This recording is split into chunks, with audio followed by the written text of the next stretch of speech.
was very young, my parents were on the verge of divorce. It affected me in a deep way. Of course, I didn't understand it at the time because I was young, but I know now what was going on. From the time I was 6 years old, which is when my parents' marriage began to fall apart, to when I was about 9 years old, I would constantly get bad dreams, nightmares, and even sleep paralysis. I wish I had known back then what was wrong, but I couldn't have known at such a young age that I was feeling stress from the impending split of my only guardians. One night, when I was 8 years old, I had a particularly bad dream, a nightmare, one that still haunts me to this day.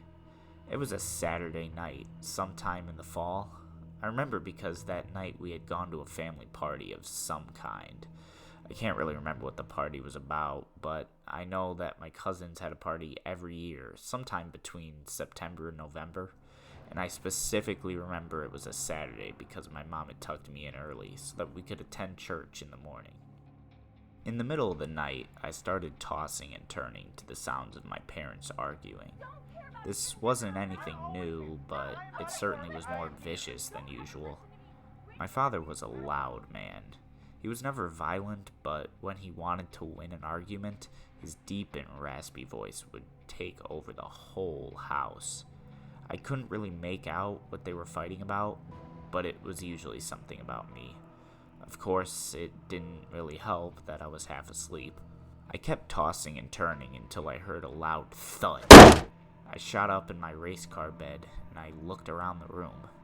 It sounded like something large had hit my window. Must have been a bird, I thought. It couldn't have been a person or an animal.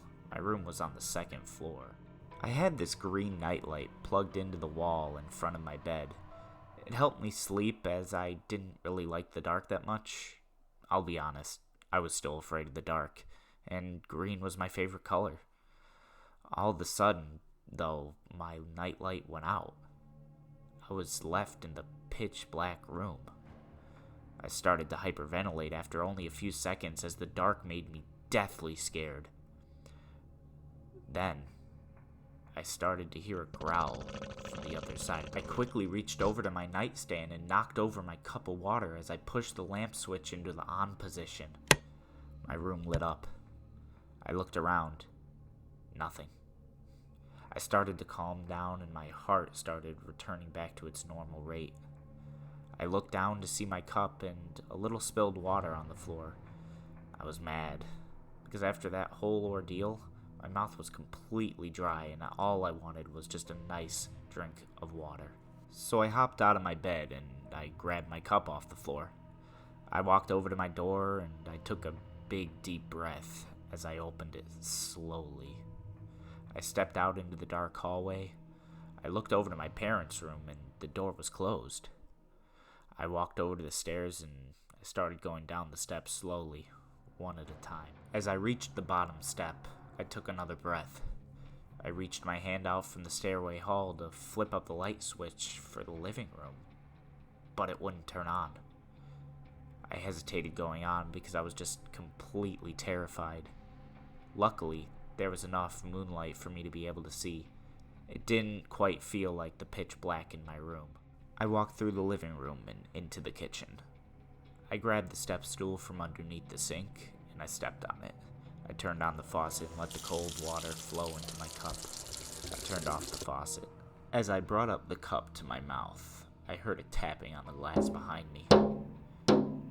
Shaking and trembling in fear, I quickly turned around to see what the noise was. But nothing was there. I held my cup tight and I jumped down from the step stool. I walked back to the living room to go back upstairs, but as I entered the living room, I heard another loud tapping on the glass. I gasped and turned towards the window. I saw nothing but a little black tip of something. It looked like a fingertip. I was frozen in fear. Then I heard a loud stomp, and another, then another. Something slowly walking behind me. I shut my eyes faster than I ever have before. Suddenly, I heard my parents. my mom saying softly, "Come here, honey. I love you." I slowly opened my eyes and turned around. But when I turned around, she wasn't there. But off into the kitchen, I saw something. The kitchen was now pitch black. I couldn't see anything except for a pair of blood-red eyes. Then I heard my mom once again. "Honey, come here. I want to show you something." I was terrified. I couldn't move, and my eyes were glued on the illuminating red coming from the kitchen. A hand then emerged from the black and slowly reached for me.